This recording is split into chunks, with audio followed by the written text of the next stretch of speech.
안녕하세요. 화요일의 남자 이상화 세무사입니다. 최근 온라인상으로 급속도로 합산되고 있는 이른바 500만원 인출만 해도 국세청 조사 대상인가? 라는 내용을 다뤄보고자 합니다. 이미 본 영상이 올라가는 시점에는 SBS 뉴스에서 다뤄질 만큼 사회적으로 이슈가 되고 있는 모양입니다. 이에 대해 뭐가 사실인지 궁금하신 분들이 상당히 많으실 것이고요. 저희 구독자이신 대표님들도 일상과 연결되다 보니 관심이 많으실 것으로 생각이 됩니다. 궁금하신 분들을 위해서 핵심 포인트를 정리해 보겠습니다. 유튜브와 각종 커뮤니티를 중심으로 은행에서 하루 500만원만 꺼내도 국세청 조사가 들어온다는 대소문이 돌았지만 결론부터 말씀드리자면 사실이 아닙니다. 그 이유가 무엇인지 알기 위해서는 CTR과 STR이라는 제도에 대해서 먼저 설명을 드려야 하는데요. 자금 출처 조사를 활용되는 CTR과 STR은 국세청이나 금융정보분석원이 비정상적 자금 흐름을 감지하고 탈세, 불법 자금 추적을 위해서 활용하는 핵심 제도입니다.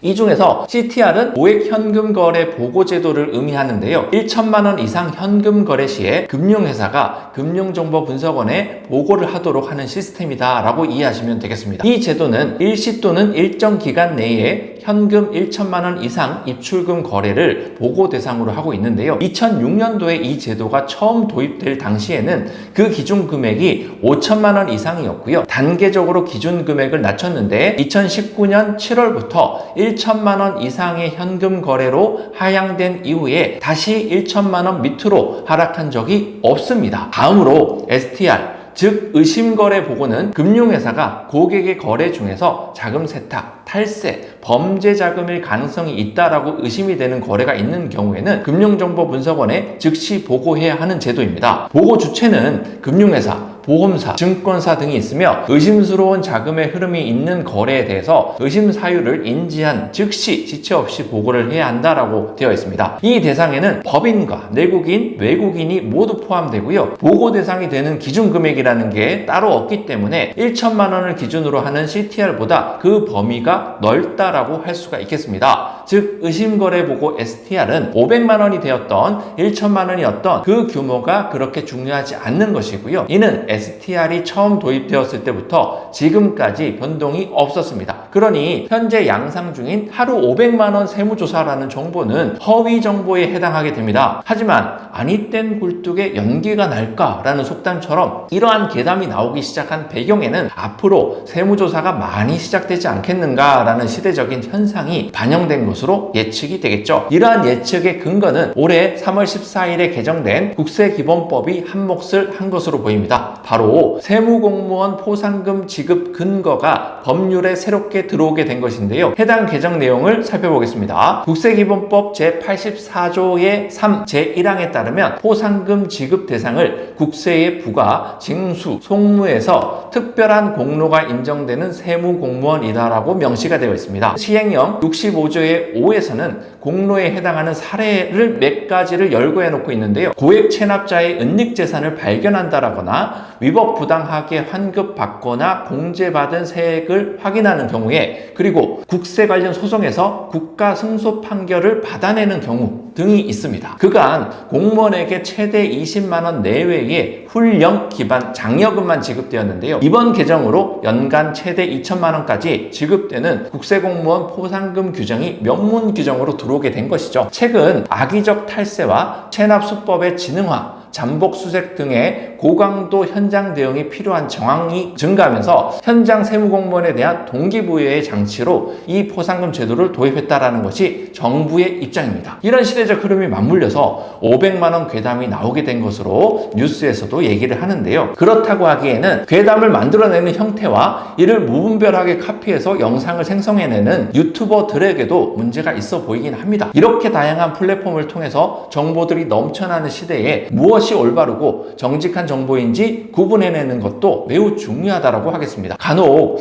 몇몇 고객분들께서 질문을 합니다. 챗GPT가 내놓은 답변과 다른 것들이 좀 있네요 라고 얘기를 합니다. 이는 당연한 부분이겠죠. 왜냐하면 챗GPT는 유튜브나 네이버 등에서 수집된 자료를 토대로 가장 그럴듯한 답변을 생성해내는 로직이어서 잘못된 정보 또한 그대로 가져오는 경우가 많기 때문에 그렇습니다. 그렇기에 중요한 내용일수록 국가에서 공인하는 자격사들에게 반드시 팩트 체크를 하시고요. 그 근거가 되는 자료들이 무엇인지 확인해 보셔야 한다라는 거죠. 한편 유튜버들을 중심으로 해서 많이 양상되었던 방법 중에서 하루에 1,000만 원 미만으로 인출하면 걸리지 않는다라든지 두 군데 은행을 옮겨가며 인출하면 괜찮다라는 등 지능적인 방법들이 양산되고 카피되어서 퍼져나갔던 적이 있습니다. 하지만 통상 현금 흐름에서 파생되는 세무조사는 반복적인 행태와 규모, 패턴, 그리고 탈세 혐의 등 복합적 요인들을 종합적으로 고려해서 그 대상자를 선정하게 된다는 거죠. 그러니 국세청은 대규모 현금 거래, 즉 1천만 원 이상의 입출금 거래에 대해서 모니터링 할 수는 있지만 500만 원이 되었던 1,000만 원이 되었던 현금 인출의 사실관계만으로는 조사를 시작하지 않는다라고 이해하시면 되겠습니다. 하지만 이러한 내용과는 별개로 최근에 정권이 바뀐 데다가 나라의 예산의 쓰임이 많을 수밖에 없는 이 시점에서 세무조사의 가능성은 어느 때보다 높다라고 생각하는 것은 시대적으로 당연한 흐름일 수가 있겠습니다. 그렇기 때문에 이러한 시대적 흐름을 굳이 나만 거스를 필요는 없다라고 생각이 되고요. 평소에 다소 보수적으로 현금을 관리하시고 정기적으로는 금전 출납 내역을 꼼꼼하게 기록해둠으로써